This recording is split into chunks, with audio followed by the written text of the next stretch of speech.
Dilson entrou. Boa noite, senhor Dilson. Boa noite. Eu já fiz a prece, você pode coordenar daí agora. Ô, Célia, eu vou pedir, se é possível, você fazer, porque eu estou sem poder conversar, que eu estou com pneumonia. Então, eu começo a forçar para conversar, vai me dando tosse, eu fico... Então, tá. Então, pessoal, vamos fazer o seguinte. Eu vou ler esse trechinho aqui, que é a conclusão, né, o finalmente aqui sobre os talismãs, né? Então, um espírito pode dizer: traçai tal sinal, e à vista dele reconhecerei que me chamais e virei. Nesse caso, todavia, o sinal traçado é apenas a expressão do pensamento. É uma evocação traduzida de modo material. Ora, os espíritos, seja qual for a sua natureza, não necessitam de semelhantes artifícios para se comunicarem. Os espíritos superiores jamais os empregam. Os inferiores podem fazê-lo visando fascinar a imaginação das pessoas crédulas que querem manter sob dependência. Regra geral: para os espíritos superiores, a forma nada é, o pensamento é tudo. Todo espírito que liga mais importância à forma do que ao fundo é inferior e não merece nenhuma confiança, mesmo quando, vez por outra, diga algumas coisas boas, porquanto essas boas coisas, frequentemente, são um meio de sedução. Tal era, de maneira geral, nosso pensamento a respeito dos talismãs, como um meio de entrar em relação com os espíritos. Evidentemente que se aplica também àqueles que a superstição emprega como preservativos de moléstias ou acidentes. Entretanto, para a edificação do proprietário da medalha e para um melhor aprofundamento da questão, na sessão de 17 de julho de 1858, pedimos a São Luís que conosco se comunica de bom grado sempre que se trata de nossa instrução, que nos desse sua opinião a respeito. Interrogado sobre o valor da medalha, eis qual foi a sua resposta. Bom, só lembrando aqui, né, um cara comprou, né, um medalhão aí, esse medalhão foi vendido a ele com poderes de evocação de espíritos e tal, né? Então, o Kardec mesmo, na semana passada, nós vimos, diz que a evocação é sempre feita por pensamento, não é objeto nenhum tem o poder de evocar, né? Então, vamos ver o que São Luís diz. Fazeis bem em não admitir que objetos materiais possam exercer qualquer influência sobre as manifestações, quer para as provocar, quer para as impedir. Temos dito com bastante frequência que as manifestações são espontâneas e que, além disso, jamais nos recusamos a atender ao vosso apelo. Por que pensais que sejamos obrigados a obedecer a uma coisa fabricada pelos seres humanos? Pergunto: com que finalidade foi feita essa medalha?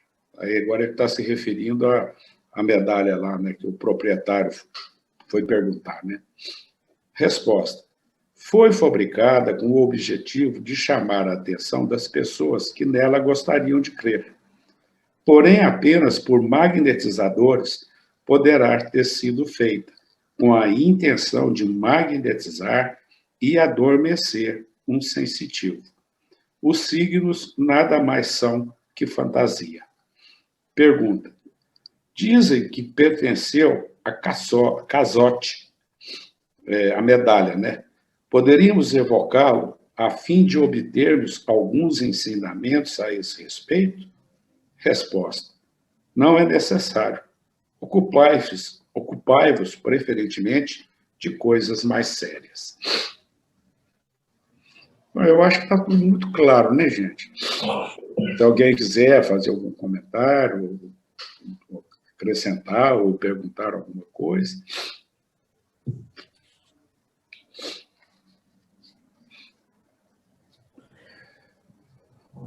Então, vamos dar sequência? Então, agora nós vamos para a revista de outubro. O primeiro artigo aí. Então, revista Espírita, outubro, obsediados e subjugados.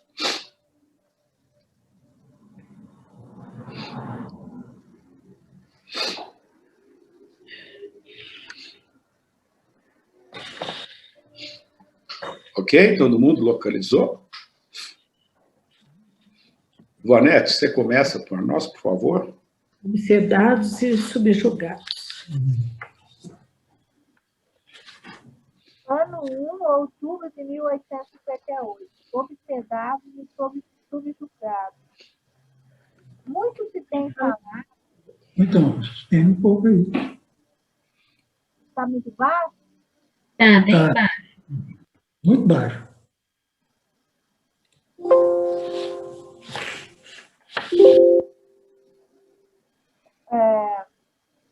Muito se tem falado. Aumentou?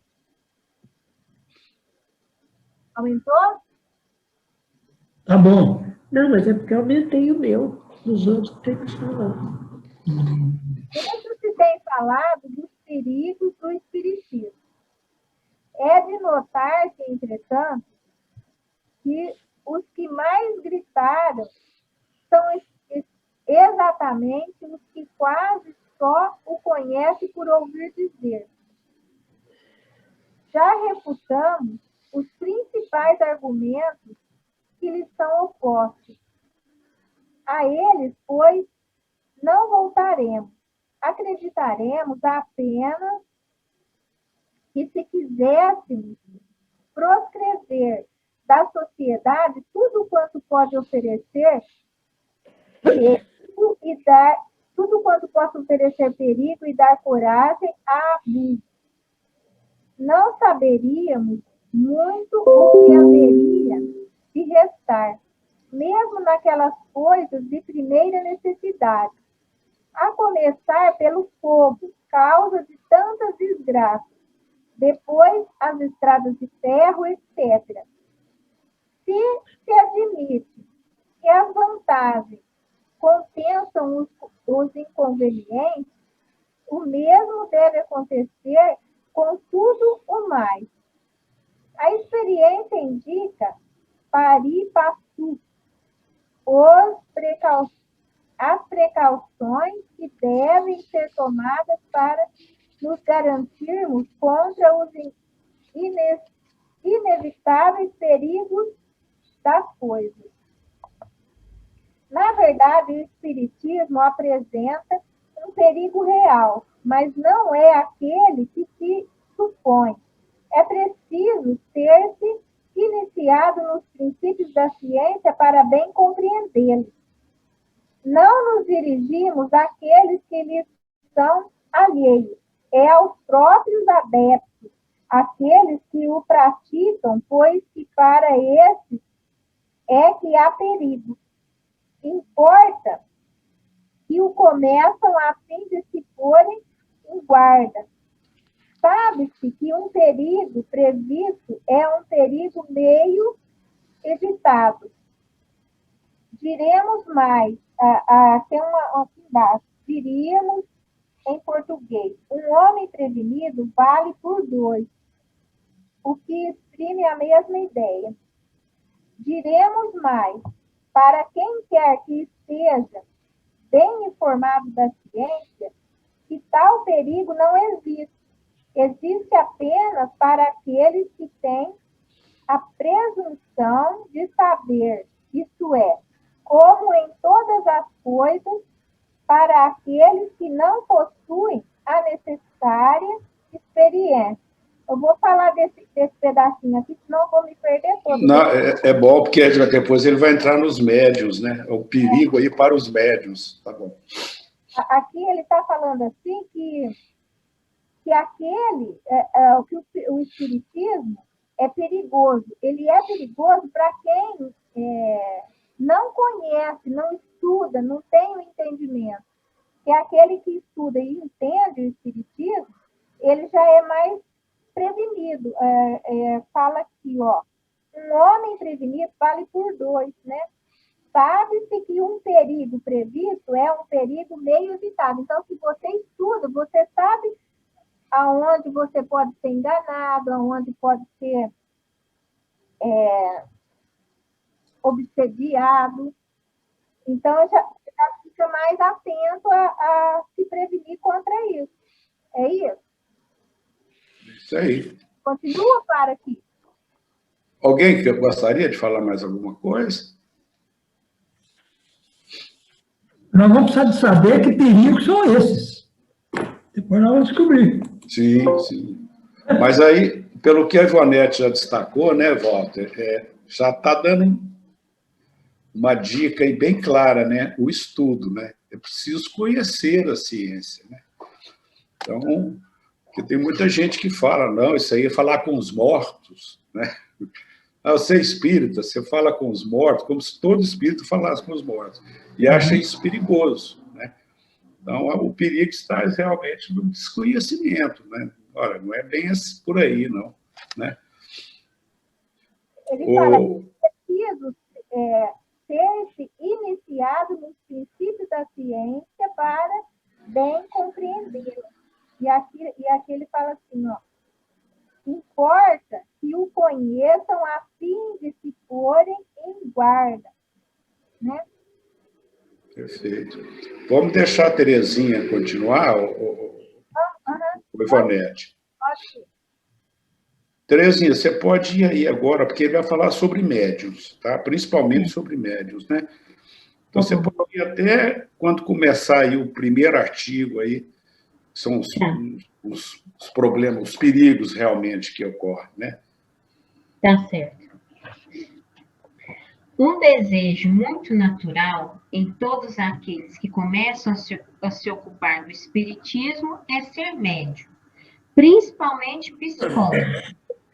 É realmente o gênero que tem mais atração, dada a facilidade das comunicações e por ser o que melhor se desenvolve com o exercício. Compreende-se a satisfação que deve experimentar quem, pela primeira vez, vê a própria mão formar letras, depois palavras, depois frases em respostas aos seus pensamentos. Essas respostas, que traça maquinalmente, sem saber o que faz, o mais das vezes estão fora de qualquer ideia pessoal. Não lhe podem deixar nenhuma dúvida quanto à intervenção de uma inteligência oculta.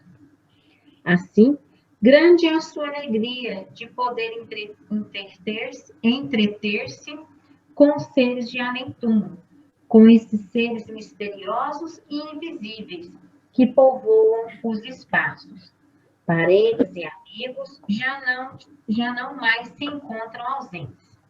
Se não os vê com os olhos, nem por isso deixam de ali estar. Conversam com ele e ele os vê por pensamento. Pode saber se são felizes, conhecer aquilo que fazem, o que desejam e trocar amabilidades.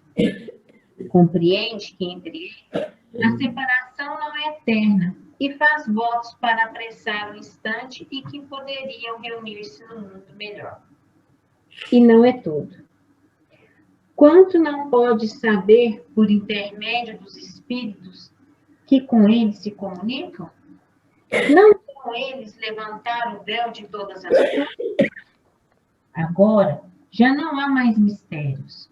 Não tem mais do que interrogar para tudo ficar sabendo. Já vê à sua frente a antiguidade sacudir a poeira do tempo, escavar as ruínas, interpretar as escrituras simbólicas e fazer reviver aos seus olhos os séculos passados. Outro mais prosaico e pouco preocupado em sondar o infinito, onde se perde o pensamento, cuida apenas de explorar os espíritos em benefício de sua fortuna. Os espíritos, que devem ver tudo e tudo saber, não lhe podem recusar a descoberta de algum tesouro escondido ou algum segredo maravilhoso. Quem quer que se dê o trabalho de estudar a ciência espírita, jamais se deixará seduzir por esses belos sonhos. Sabe do que se serve abster a respeito do poder dos espíritos, de sua natureza e do objetivo das relações que com eles o homem pode estabelecer. Recordemos, para começar, e em poucas palavras, os pontos principais que nunca devem ser perdidos de vista, porque são uma espécie de chave da abóbada do edifício. Então, aqui está falando para nós, né, que muitas pessoas vão para o espiritismo e a primeira coisa que vem à cabeça é querer ser médium. E uma das mediunidades mais atrativas é a mediunidade da psicografia, porque a psicografia é o intercâmbio mais documental que existe, né?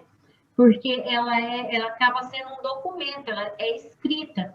Então, é muito atrativo. Mas só que tem pessoas que acreditam que através da mediunidade do psicógrafo, ele vai ter outras vantagens, outros benefícios, incluindo o benefício material. Achar que vai ganhar isso, aquilo, ganhar no jogo, se vai ficar rico, como é que fala? Inquirições de amor, essas coisas assim, bem banais. E a gente, conforme a gente vai estudando a ciência, né, o espiritismo, ciência, a gente vai vendo que o espiritismo nada mais é do que o intercâmbio entre nós encarnados e os desencarnados, mas como que eu falo? Mas com utilidade. No que aquilo vai ser útil? Né? Então, tudo é no bem comum, no bem de todo mundo, né? Então, eu entendi isso daí, não sei se eu estou errado. Alguém mais? Terezinha, só está errado quem não quer estudar. Isso. Está errado 100%. A gente vê lá no Evangelho, né, gente, o capítulo 6, né? Espíritas, eis o primeiro mandamento, amai o segundo, instruídos. Então, por aí a gente vê a importância que é o estudo. Né? Então, a gente tem que estudar mesmo. Quanto mais estudar, melhor. E colocar em prática os estudos também, né? Não...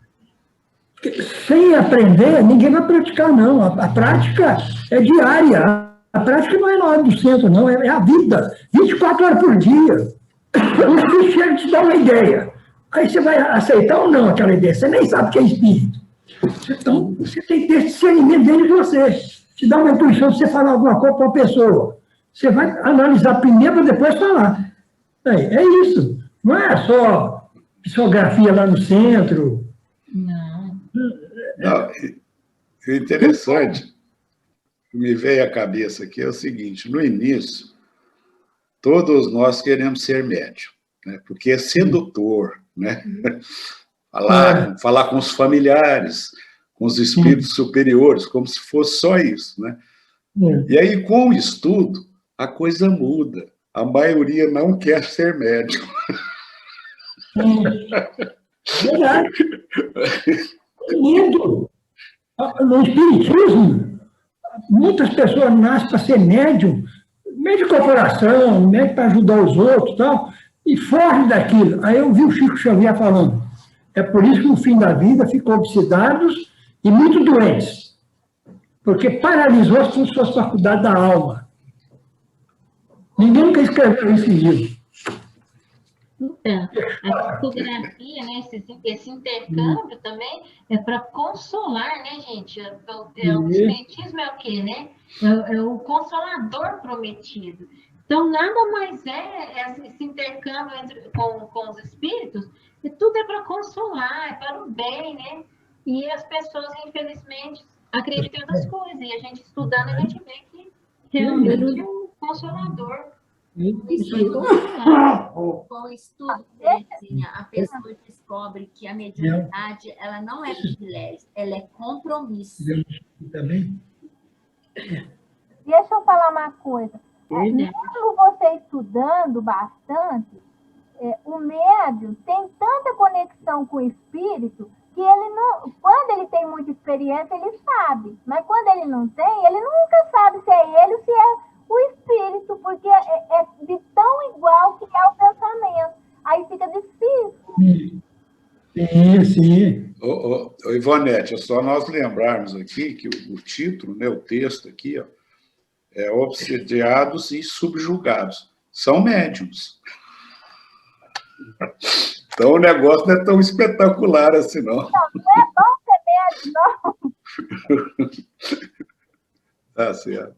Mais alguém? O que menos me atende, ô Célio, são os meus familiares. Exato. Eu me lembro que o tio Celso falava, Edilson, me parece que ele, em toda a vida de médium dele, o trabalho de médium, parece que a minha avó, né, a mãe dele, comunicou com ele uma única vez. Uma única vez. E demorou uns 20, 30 anos. Exatamente, demorou muito. Bom, Eurípides, você está com um livro aí?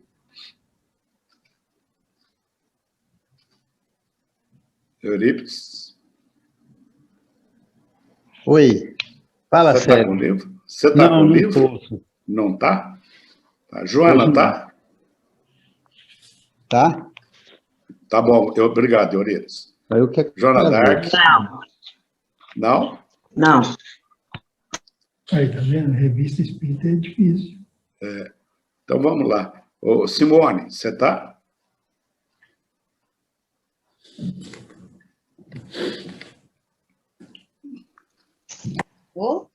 Está com o livro? Está com o livro? Eu estou, mas assim, eu cheguei agora. Qual página? Ah, tá.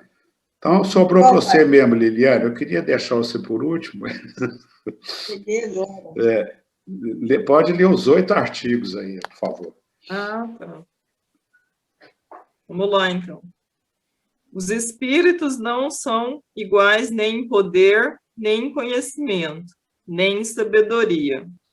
Como não passam de almas humanas desembaraçadas de seu invólucro corporal, ainda apresentam uma variedade maior, que é a que encontramos entre os homens na Terra, por isso que vem de todos os mundos, e porque entre os mundos a Terra nem é o mais atrasado, nem o mais adiantado.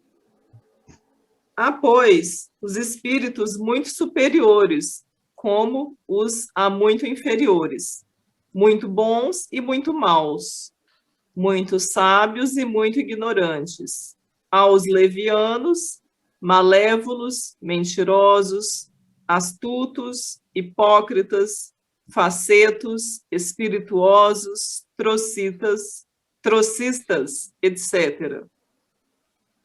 Número 2.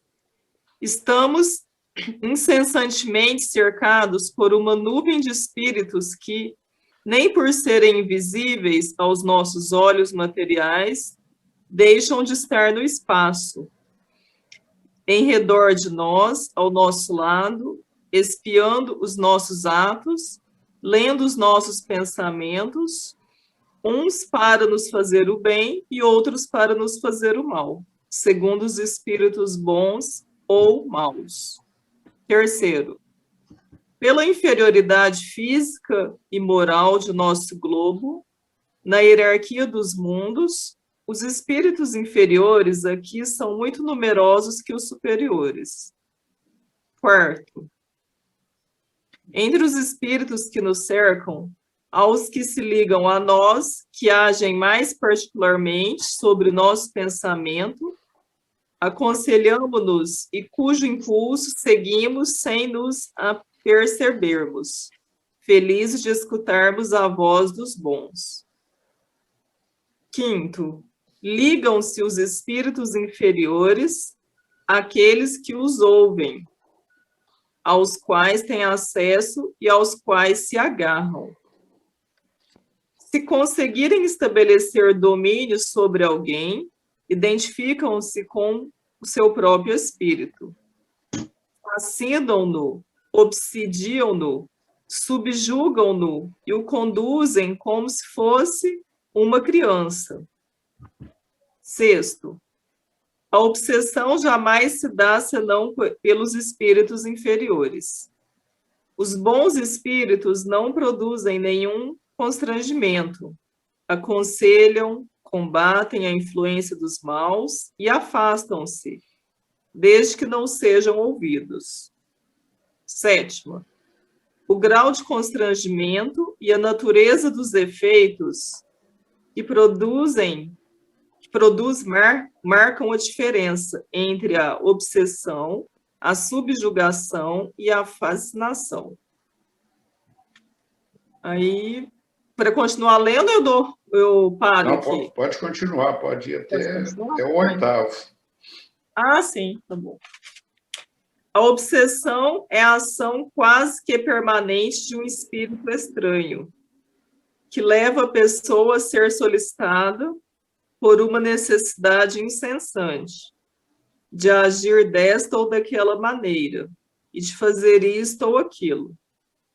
A subjugação é uma ligação moral, que paralisa a vontade de quem a sofre, impelindo a pessoa às mais desarrazoadas ações, e por vezes as mais contrárias a seu próprio interesse. A fascinação é uma espécie de ilusão produzida, ora pela ação direta de um espírito estranho, ora por seus raciocínios capciosos, e essa ilusão produz um logro sobre as coisas morais, falseia o julgamento e leva a tomar-se o mal pelo bem. Oitavo, por sua vontade, pode sempre o homem sacudir o jugo dos espíritos imperfeitos, porque em virtude de seu livre-arbítrio, há escolha entre o bem e o mal. Se o constrangimento chegou a ponto de paralisar a vontade, e se a fascinação é tão grande que oblitera a razão, então a vontade de uma terceira pessoa pode substituí-la. Ok. Acho que tá bom, né? É isso aí. Vai entrar outro assunto. Uhum. Eu vou comentar um pouquinho de cada um, aí depois vocês podem falar aí também. O primeiro aqui, ele deixa bem claro, né? Que os espíritos não são iguais, né? Nós somos diferentes, né? Tem os espíritos superiores, os inferiores, tem os bons, os maus, os sábios, ignorantes, né? Levianos, os mentirosos, hipócritas. Então, acho que esse primeiro aqui, ele assim, acho que é bem claro essa parte aqui, né? O segundo, ele diz que a gente é envolvido com a nuvem de espíritos, né? A gente tem espíritos em volta da gente, né? Que a gente muitas vezes não vê, né? Mas eles estão com a gente, né? E de acordo com os pensamentos, né? Eles podem ler, né, os pensamentos, e a influência deles pode nos influenciar tanto para o bem como para o mal, né? Então, vai ser de acordo com os espíritos que estiverem sintonizados com a gente, né? O terceiro pela inferioridade aqui, né, que ele está dizendo, né? Que pela inferioridade realmente são espíritos inferiores, né? Que são muito mais numerosos que os superiores, né? Ele deixa aqui bem claro isso, né? Liliane, me permita fazer uma ligação aí, fazer uma ponte entre esse segundo que você destacou com o terceiro, né? E veja bem, ó, se estamos incessantemente cercados por uma multidão de espíritos, espiando nossas ações, lendo nossos pensamentos, aí eu vou fazer a ponte com o terceiro. Os espíritos inferiores são aqui mais numerosos que os superiores. Ou seja, quem está investigando, quem está lendo nosso pensamento, que está interferindo nas nossas ações, na maioria, os inferiores. Então, vou fazer só uma ligaçãozinha aí desse segundo com o terceiro, porque são coisas que nós devemos realmente estarmos atentos, né? No pensar, no agir, né? Porque nós estamos convidando, nós estamos chamando, né? Nós não vimos lá no talismã, a evocação ela é feita pelo pensamento. Então, como nós estamos pensando, como nós estamos agindo, nós estamos puxando, nós estamos convidando, né? E ele fala no terceiro, a maioria dos que estão ao nosso redor são inferiores. Tem esse detalhe. Então, era só essa ligação. Pode continuar, por favor. Tá bom. A quarta. Entre os espíritos que cercam a gente, né? Ele diz aqui, né, que tem os espíritos felizes, né, que escuta a voz dos bons, né, seria pelo pensamento também, né, e assim, então... Feliz daquele que só escuta a voz dos bons, né? Com certeza, né? A gente tiver essa aproximação, tivesse, né, só dos espíritos felizes, estava bom, né? Vamos para a quinta. Aí aqui já fala dos espíritos inferiores, né? Que eles se ligam a gente, né? Como foi descrito aí acima, né? Que os inferiores são em maior parte que os superiores, né? E eles têm tipo um poder, né? Que agarra a gente, assim, né? E assim, se eles tiverem esse domínio, eles acaba prejudicando a pessoa, né? Igual ele fala aqui, né? Fascinam, obsidiam, subjugam. E assim, a pessoa fica perturbada, né? Essa é a realidade, né? Então, infelizmente, existe, né? Assim, né? Existe, né? A sexta, a obsessão, né? Que ela se dá por espíritos inferiores, né? E, como ele fala aqui, né? Os bons espíritos não fazem isso, né? Eles realmente só querem coisas boas, né, para a gente, né? Seria só os espíritos inferiores que vão causar essa obsessão aí, né? E influência, né, ruim, né? Então, agora a sétima. Tem o grau de constrangimento, isso aí causa na pessoa a obsessão, a subjugação e a fascinação. Aí ele vai explicar aqui um pouquinho de cada um, né? A obsessão é a ação, né, que ele tem no espírito, né? E só que ainda é a forma mais tranquila, né? A subjugação é mais forte, né? Ela é uma ligação moral, né, que paralisa a vontade da pessoa e a subjugação, ela paralisa a vontade de quem a sofre, né? Então, ela comete um pouco o sentido da pessoa, né? A pessoa faz coisas assim, né? Meio que não é da vontade dela, né? E a fascinação, a pessoa já está totalmente envolvida, né? Assim, eu nem sei explicar direito essa fascinação, porque, assim, eu acho que... Vamos ver. Não é porque eu domino a minha vontade que eu não tenho culpa dos atos que eu pratico. Tem que entender. Muito sério. Com certeza. Eu bati a criança no bebê porque o espírito me provocou. Quer dizer, eu não tenho culpa nenhuma. Bater a criança não tem nada a ver com isso. Muitos assassinos culpam os espíritos para sair fora. Fala que Valtinho, voz Isso. o que é? Eu não entendi o que a Edna falou. Eles falam que ouviam a voz mandando que eles fizessem aquilo. Isso. Isso hoje é comum no mundo inteiro. E muitas vezes a pessoa é livre. Né? Vem psiquiatra e prova que ele não teve culpabilidade nenhuma.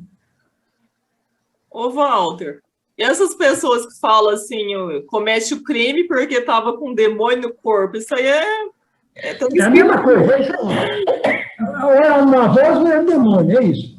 Isso. Não é que a gente não está querendo culpar ninguém, não é isso, porque nós também somos, mas nós somos parceiros com os espíritos. É isso. Para o bem e para o mal, nós somos parceiros.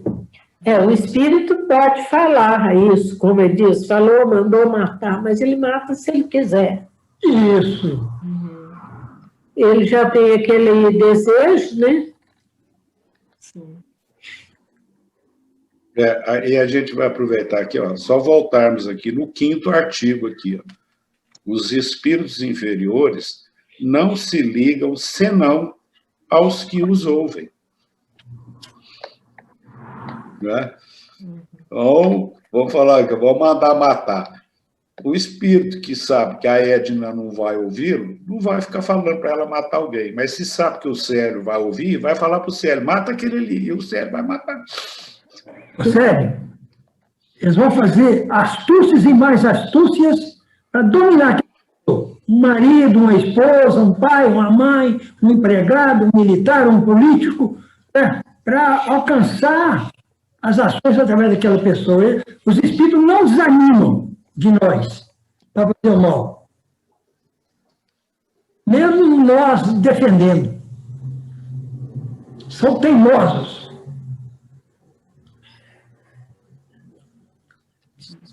Alguns vão embora, vem outros. Alguns vão embora, vem outros. Até Chico Xavier não tinha sossego com os espíritos atrasados.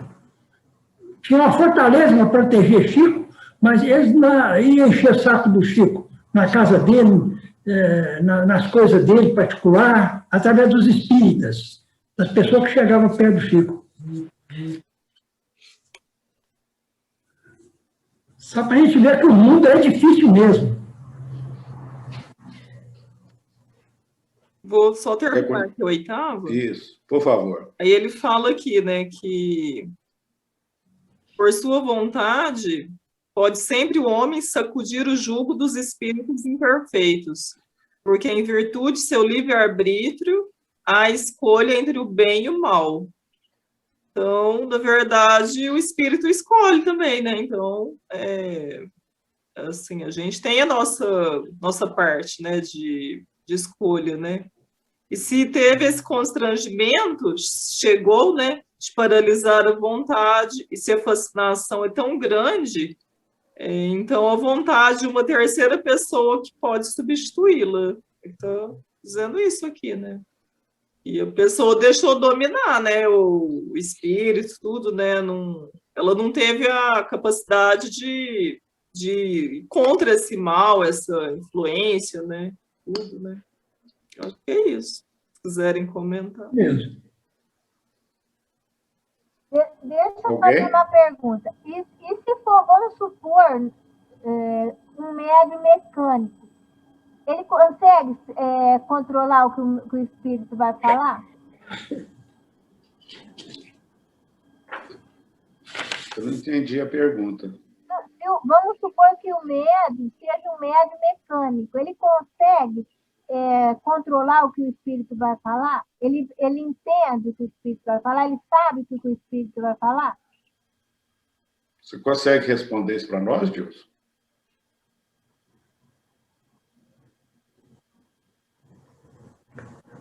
Sério, se eu tiver que falar pouco, eu consigo.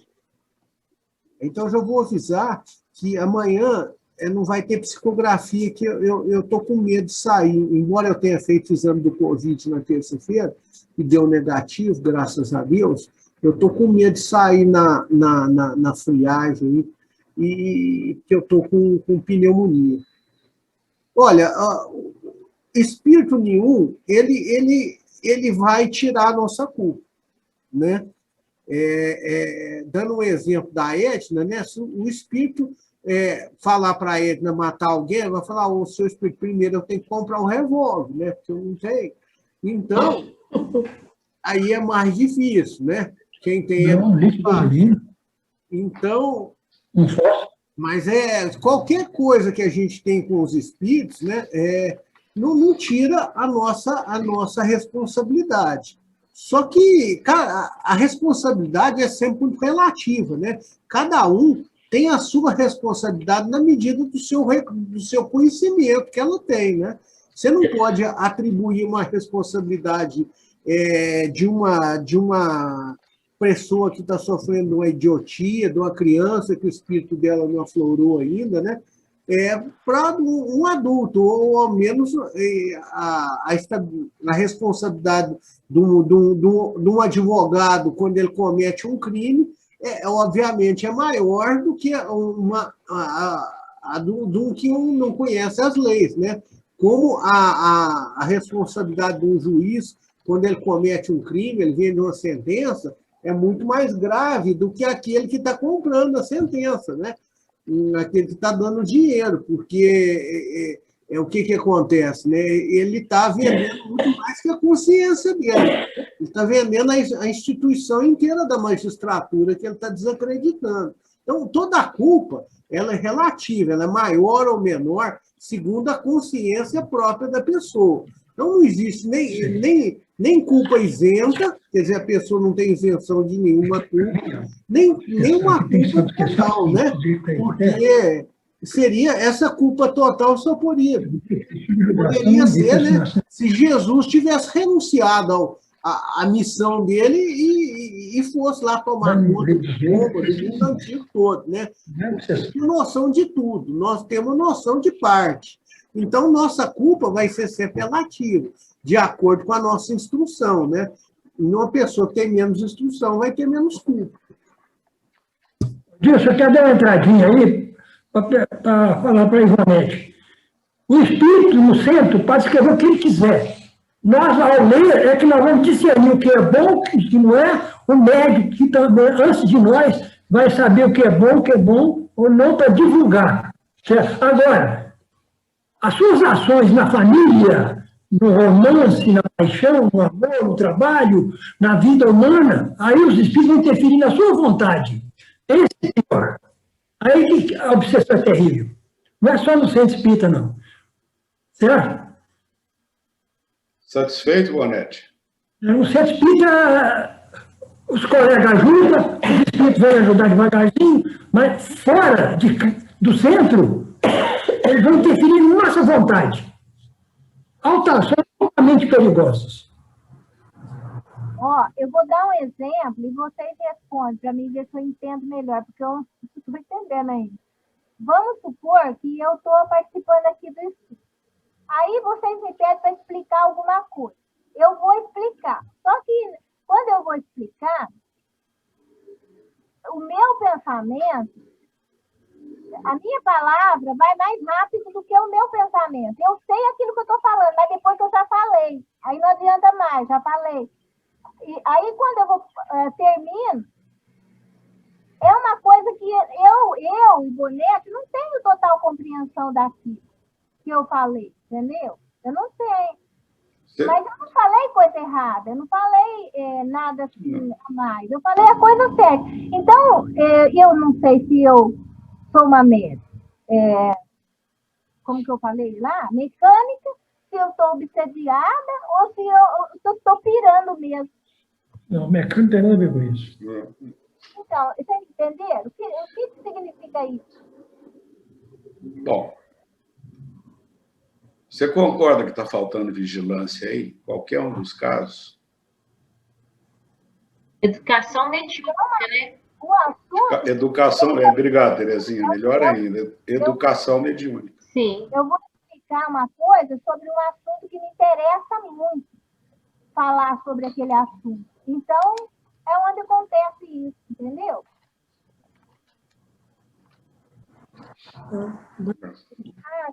É estudar para educar a mediunidade. Quanto mais estudar... né? Estudar, porque você estudando, você vai estar equilibrando, você vai estar, né, educando a mediunidade, estudando. Eu vou falar um pouquinho sobre psicografia. Por que destacou a palavra psicografia? Sabe por quê? A psicografia é aquela que fica mais com o público. A psicofonia é um grupo fechado, mas a psicografia não, porque você psicografa, escreve, certo? A pessoa lê, leva aquilo, digita aquilo, escreve nas máquinas e divulga para o público. Então, é mais perigosa. Por isso que precisa de mais filtragem, a psicografia.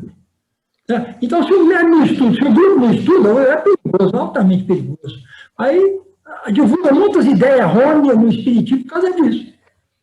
Então, o médium não estuda, o psicólogo não está nem aí, e o grupo também não estuda. Allan Kardec, principalmente. Podemos continuar? O Edna, você faz para a gente a próxima aí? Célio, eu estou muito gripada. Tá.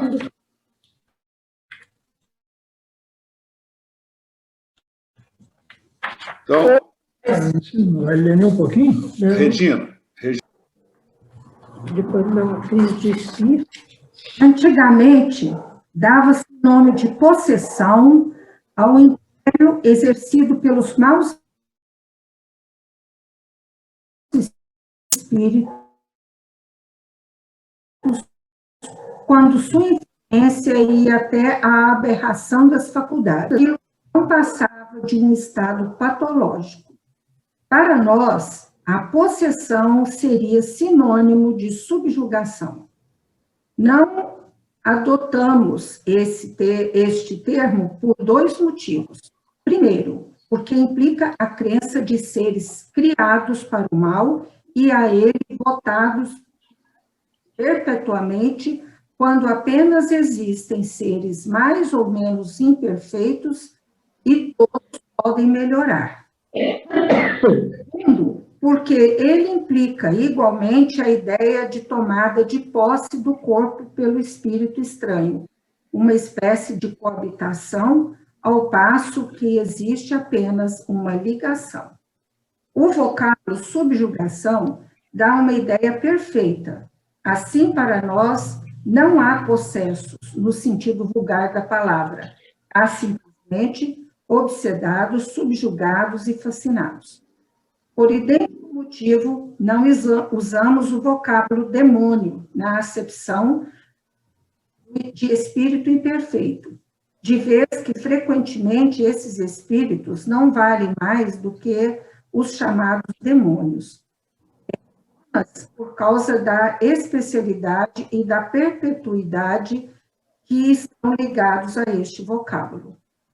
Assim, quando dizemos que não há demônios, não queremos dizer que apenas existam bons espíritos. Longe disso, sabemos muito bem que os há maus e muito maus, que nos solicitam para o mal, armando-nos ciladas, e isto nada tem de admirável, porque eles foram homens. Queremos dizer que não formam uma classe à parte na ordem da criação, e que Deus deixa a todas as criaturas o poder de melhorar-se. Tá bom, Regina, tá bom, porque ele vai voltar aos médiuns aí, no próximo tema. Então, aqui está falando sobre possessão e subjugação, né? Que são os dois termos que eram de possessão. Os espíritos não aceitam esse conceito, porque dá o espírito mal, ele possui o corpo do que é influenciado. Então, não existe isso, porque desde que nós somos imperfeitos, mas nós podemos melhorar. E o perfeito seria usar o termo subjugação, que é um sinônimo de possessão. Possessão é mais antigo, né? É um termo que era usado no começo dos estudos. E segundo, que a ideia, né, de tomada de posse do corpo, de um corpo estranho, é uma espécie de coabitação, quer dizer, o espírito estaria coabitando o corpo do influenciado, né?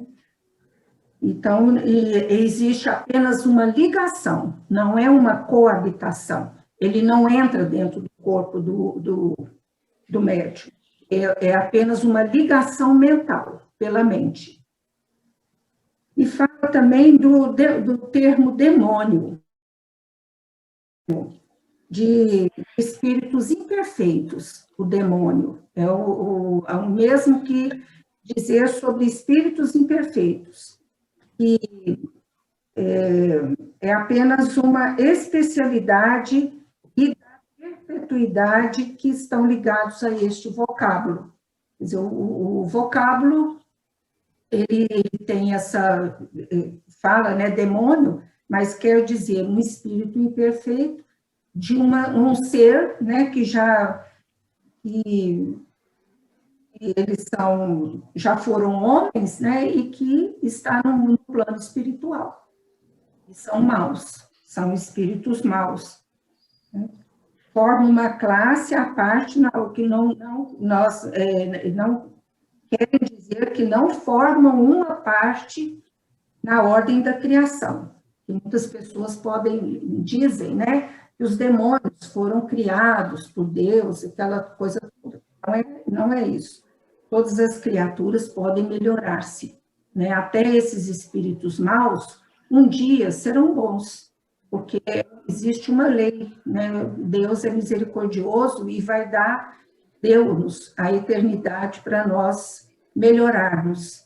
Isso vai depender da vontade de cada um, de ser melhor ou de continuar ruim, pior.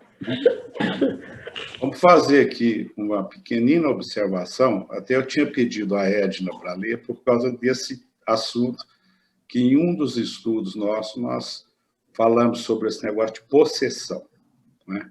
Que o Kardec não aceita o termo possessão, não aceitava o termo possessão, né? Porque achava que aquilo era um espírito tomando o corpo do outro. Então, uma observação é a seguinte, ó. Inclusive, no livro dos médiuns, que foi feito depois da revista aqui, de 1858, ele continuava não aceitando essa palavra possessão. Porém, em A Gênese, né, 10 anos após essa revista, ele aceita o termo de possessão. Está no capítulo 14, itens 47 e 48. Capítulo 14, os fluidos. Né? Item 47 e 48. Ele já adota o termo possessão. E explica nesses dois. Então, para quem tiver interesse, dê uma olhada em A Gênese, né, que ele muda, pelo que ele está explicando aqui, ele faz uma alteração. Fala lá, Dilson. Você, essa edição que você falou aí, ela está adulterada, que ela foi tida por base uma edição que não foi reconhecida por Kardec, você entendeu? Ela foi editada depois da morte do Kardec pelo Lemary. Existe uma gênese nova já da IDE. Peguei com ela, Dilson, pesquisei nela e li ela hoje, inclusive, a nova, sem alteração, e ele explica exatamente no item 47 e 48, ele explica sobre a possessão. Já não é adulterada, não. Sério? Tá? Vamos colocar... Hoje, fui até certificar para ver se não era adulterado. Vamos colocar aí agora fogo nessa fogueira. Essa fogueira. Nos domínios da mediunidade tem um capítulo sobre possessão. Então, a espiritualidade hoje tem condição de explicar muito melhor que Kardec a possessão. Aí a palavra voltou ao normal. Ela agora está dentro da classificação. O espiritismo é uma evolução. Mesmo Kardec deixou muita coisa para o Chico Xavier e outros médicos explicar. Certo? É uma evolução do espiritismo. Não dava para Kardec explicar tudo e estava com medo da igreja, né? Por causa da crença do demônio, né? Satanás, ações demoníacas. Então, hoje nós entendemos bem melhor a possessão. Walter, eu medo. Eu acho que a gente, para aprofundar nesse tema, é o seguinte: a gente não pode separar o demônio do anjo, entendeu? Estudar toda a gênese dessa mitologia que nasceu aí logo depois da patrística, na Igreja Católica. Inclusive, tem um manual sobre isso, eu vou mostrar para vocês. Aqui, ó, não sei se dá para ver, é o Manual da Angiologia e Demonologia. Isso aqui estuda a gênese disso dentro da formação da igreja iniciante. Sim. Mais alguém? Outra coisa. A Kardec fala que existe obsessão, subjugação e fascinação. Aí eu falo obsessão, mas subjugação e fascinação é obsessão. Então, essa palavra obsessão aí precisava ter um complemento, obsessão simples. No livro dos médios ele usa obsessão simples. Obsessão simples, aqui só obsessão está errado. Não é o DOT, porque subjugação é obsessão, possessão é obsessão, fascinação é obsessão. Graus diferentes. Sim. Mais alguém?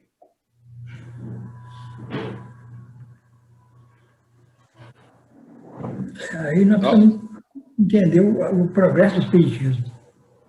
Renatinha, você pode fazer a prece para nós aí? Pedindo aí para o Dilson também, para as melhoras dele. E, ô Dilson, se você fosse trabalhar amanhã, eu diria que você seria, no mínimo, irresponsável, para não falar outra coisa. Outra coisa. Ele é um médico cauteloso. Fala assim, não, ele te protege. Chega lá, a friagem está lá. O espírito não vai te proteger da friagem. Né?